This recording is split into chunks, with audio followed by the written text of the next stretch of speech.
Hello everyone. ఈరోజు మనం రూమెక్స్ క్రిస్పస్ యొక్క కాఫ్ గురించి చదువుదాం. మీరు రూమెక్స్ క్రిస్పస్‌ని గనక కెంట్‌లో తీసినట్టయితే మీరు కెంట్‌లో అలా చదువుకుంటూ వెళ్లారు. సెకండ్ పారాగ్రాఫ్‌లో కెంట్ మనకి catarrhal tendency is very striking.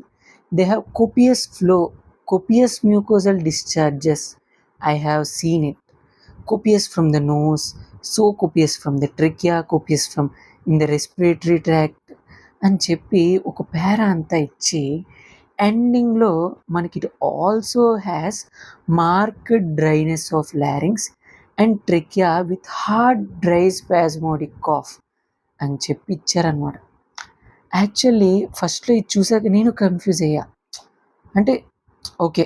అంటే మేబీ మనకి జనరల్‌గా ఏమొస్తుంటది, మేబీ రూమెక్స్ అంటే మనకి కోపియస్ ఫ్లో ఉంటదేమో అని.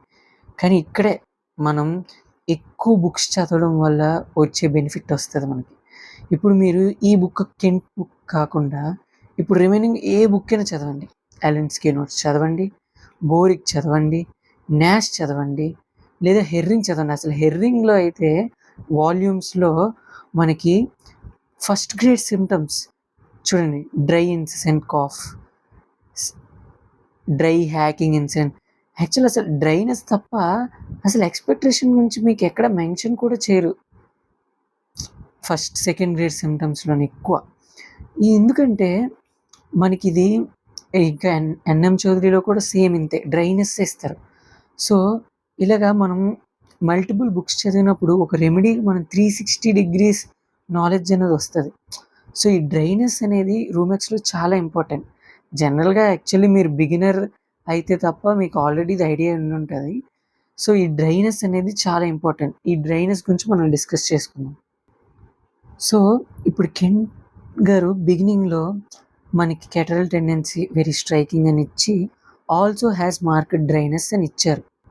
నెక్స్ట్ ఫోర్త్ పారాలోనో ఎక్కడో మనకి extreme rawness in the larynx, burning, smarting, ఇంకా unable to endure pressure on throat. ఇది గుర్తుపెట్టుకోండి, మనం తర్వాత మాట్లాడుకుందాం. నెక్స్ట్ ఈ పాయింట్ యాక్చువల్ నాకు ఇంకెక్కడ కనిపించలేదు. Cough paroxysms are so violent in the morning అని చెప్పి ఆయన స్ట్రెస్ చేసి ఇచ్చారు అక్కడ. సో ఇదొకటి మనం గుర్తుంచుకోవాలి. నెక్స్ట్ ఇది మనకి కెంట్‌లో కాఫ్ గురించి related actual tickling in the throat pit కూడా మనకి కెంట్‌లో మెన్షన్ చేశారు. అండ్ ఆ బర్నింగ్ రానెస్‌ని కూడా చాలా స్ట్రెస్ చేశారు. సో ఈ బర్నింగ్ అనే పాయింట్ కూడా నేను వేరే చోట చూడలేదు. బట్ ఇది కెంట్‌లో మాత్రం ఈ బర్నింగ్ ఆ లారింగ్స్‌లో ఉన్నదని ఇచ్చారు. సో ఇవి మనకి కెంట్‌లోని ఉన్న పాయింట్స్ కాఫ్ గురించి.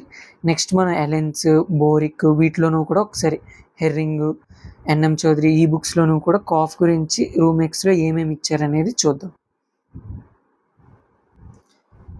సో ఇప్పుడు మనకి అలెన్ స్కిన్నర్స్‌లో extreme sensitiveness to open air, changing of air or room అని చెప్పిస్తారు. కానీ ఈ extreme sensitiveness to open air అనేది ఎంత ఎక్స్‌ట్రీమ్ అంటే ఇప్పుడు ఈ సెన్సిటివ్‌నెస్ టు ఓపెన్ ఎయిర్ అనేది మనకి స్పాంజియాలో ఉంటది, ఫాస్ఫరస్‌లో ఉంటది. ఇంకా ఈ సెన్సిటివ్‌నెస్ ఓపెన్ ఎయిర్ అనేది మిగిలిన రెమెడీస్‌లో ఉంటది. ఎంత సెన్సిటివ్ రిమైనింగ్ రెమెడీస్‌తో కంపేర్ చేస్తే. సో ఈ పాయింట్ గురించి మనకి నాష్‌లో మెన్షన్ చేస్తారనమాట.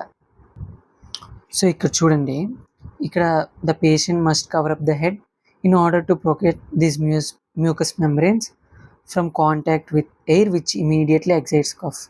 ఇది జనరల్‌గా వేరే రెమెడీస్‌లో కూడా చూస్తాము. అదే వేరే బుక్స్‌లో కూడా చూస్తుంటాం. బట్ ఈ నెక్స్ట్ పాయింట్ చూడండి, ఈ పాయింటే మనకి నాష్‌లో యూనిక్‌గా ఇచ్చారు ఇది. Several other remedies like phosphorus and spongia have cough aggravated by breathing cold air but none so markedly as rumex అని ఇచ్చారు. సో అంటే ఒక స్పాంజియా కన్నా కోల్డ్ ఎయిర్ సెన్సిటివిటీ రూమెక్స్‌లో ఎక్కువ ఉంటుంది.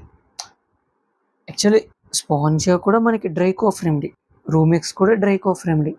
స్పాంజియాలో కూడా టిక్లింగ్ ఇన్ ద థ్రోట్ ఉంటుంది, రూమెక్స్‌లో కూడా మనకి టిక్లింగ్ ఇన్ ద థ్రోట్ ఉంటుంది. కానీ స్పాంజియా కన్నా మనకి కోల్డ్ యొక్క సెన్సిటివిటీ రూమెక్స్‌లో ఎక్కువ ఉంటుందని చెప్పి పర్టికులర్గా మెన్షన్ చేశారు. So this is also a point to be noted అనమాట.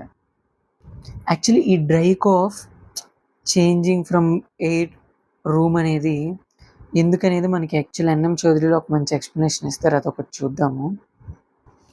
ఇప్పుడు చూడండి ఎన్ఎం చౌదరిలో ఇది ఇచ్చారనమాట. It is induced or greatly aggravated by any irregularity of respiration such as inspiration a little deeper or more rapid, inspiration of little colder air than previously inhaled. So ఈ irregularities of రెస్పిరేషన్కి చాలా effect అవుద్ది. మనకి changing room aggravation, ఇంకా inspiration aggravation, more deep inspiration aggravation ఇవి మనం చదువుతుంటాం. కానీ మెయిన్లీ ఇవన్నిటి యొక్క రూట్ కాజ్ ఒకటే, ఇర్రెగ్యులారిటీ ఆఫ్ రెస్పిరేషన్. యాక్చువల్లీ ఇంకా మనకి ఎలెన్స్కీ నోట్స్లో increasing volume or rapidity of inspired air అని కూడా ఇస్తారు. సో ఎయిర్ యొక్క నేచర్ అంటే కూల్ నుంచి వామ్కి మారిన, లేదా speed increased volume increased rapidity మారిన, లేదా కోల్డ్ సెన్సిటివిటీ కోల్డ్నెస్ ఇంక్రీజ్ అయినా, సో ఈ ఇర్రెగ్యులారిటీ ఆఫ్ ఇన్స్పైర్డ్ ఎయిర్ అనేది, ఈ రెస్పిరేషన్ ఆర్ ఇన్స్పైర్డ్ ఎయిర్ అనేది చాలా క్రూషియల్ ఎఫెక్ట్ చేస్తుంది అనమాట మనకి రూమెక్స్ కాఫ్ని. అంతేకాకుండా మోషన్ ఆఫ్ లారింగ్స్. సో మనం ఇందాకలే చదువుకున్నాం ఇక్కడ, can't endure pressure on the throat pit, motion of larynx, touch, ఆ సెన్సిటివిటీ చాలా ఎక్కువ ఉంటుంది దీనికి. యాక్చువల్లీ మనకి డన్నెమ్ చెప్తారంట. యాక్చువల్లీ మనకి బోరిక్లో డైరెక్ట్గా ఇచ్చేస్తారు ఈ పాయింట్. ఇది యాక్చువల్లీ ఇక్కడ అబ్జర్వేషన్ బై డన్నెమ్ నుంచి వీళ్ళు తీసుకున్నారంట ఈ పాయింట్ని. రూమెక్స్ diminishes the secretions. At the same time, it exalts in a very marked manner the sensibility of mucous membranes of larynx and trachea.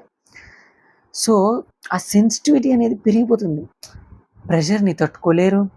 So దీనివల్లే మనకు ఆ టిక్లింగ్ ఆఫ్ థ్రోట్ పిట్ అనేది చూస్తాం. ఈ టిక్లింగ్ ఆఫ్ థ్రోట్ పిట్ కూడా మనకి NM చౌదరిలో explanation ఇస్తారు. ఇది చాలా అనాయింగ్గా పెర్సిస్టెంట్గా ఉంటుందట. అప్పుడప్పుడు దగ్గుతుంటే ఆ టిక్లింగ్ థ్రోట్ పిట్ తగ్గుతున్నట్టు అనిపిస్తుంది కానీ బట్ తగ్గదంట. సో ఈ టిక్లింగ్ ఆఫ్ థ్రోట్ పిట్ కూడా చాలా ఇంపార్టెంట్.